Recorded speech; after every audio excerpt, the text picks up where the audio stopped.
Hi all, welcome to football arena. അവിശ്വസനീയമായ ഒരു തിരിച്ചുവരവാണ് Argentina ഇന്ന് നടത്തിയത്. 2 ഗോളുകൾക്ക് പിറകിൽ പോയ അർജന്റീന അവസാനത്തിൽ 3 ഗോളുകൾ നേടിക്കൊണ്ട് ഈജിപ്തിനെ പരാജയപ്പെടുത്തുകയായിരുന്നു. അങ്ങനെ ക്വാർട്ടർ ഫൈനലിന് യോഗ്യത നേടാൻ അർജന്റീനക്ക് സാധിച്ചു. പക്ഷേ വലിയ വിവാദങ്ങൾ ഇപ്പോഴും ബാക്കിയാണ്. റഫറി ഈ മത്സരത്തിൽ പക്ഷപാതപരമായി പെരുമാറി എന്ന ആരോപണങ്ങൾ ഇപ്പോൾ ഫുട്ബോൾ ലോകത്ത് ശക്തമാവുകയാണ്. അതിനുള്ള ഉദാഹരണമായിക്കൊണ്ട് പലതും ഇപ്പോൾ വിമർശകർ ഉന്നയിക്കുന്നുണ്ട്. ആദ്യത്തേത് അർജന്റീനയ്ക്ക് ലഭിച്ച പെനാൽറ്റിയാണ്. അത് അർഹിച്ചിരുന്നില്ല എന്നുള്ളത് പലരും ഇപ്പോൾ ചൂണ്ടിക്കാണിക്കുന്നുണ്ട്.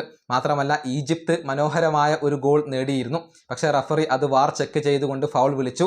ആ ഗോൾ നിഷേധിക്കുകയും ചെയ്തു എന്നുള്ളതാണ്. അതിനുശേഷം അർജന്റീന നേടിയ ഒരു ഗോളിൽ ഫൗൾ ഉണ്ടായിരുന്നു എന്ന തരത്തിലുള്ള ആരോപണങ്ങളും ഇപ്പോൾ ഉയർന്നു കേൾക്കുന്നുണ്ട്.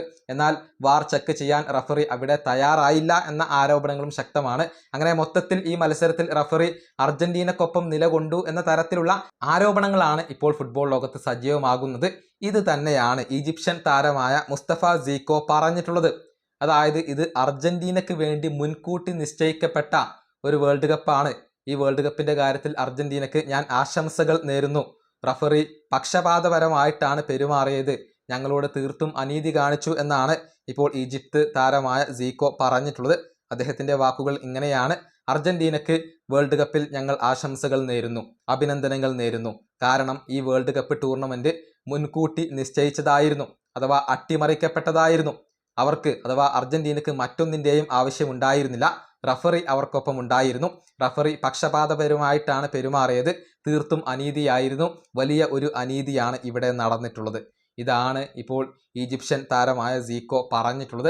റഫറി അർജന്റീനക്കൊപ്പം നിലകൊണ്ടു എന്ന ആരോപണം ഇപ്പോൾ വളരെ ശക്തമാകുന്നുണ്ട്. ഏതായാലും ഐതിഹാസികമായ ഒരു തിരിച്ചുവരവാണ് അർജന്റീന നടത്തിയത് എന്ന കാര്യത്തിൽ സംശയങ്ങളൊന്നുമില്ല.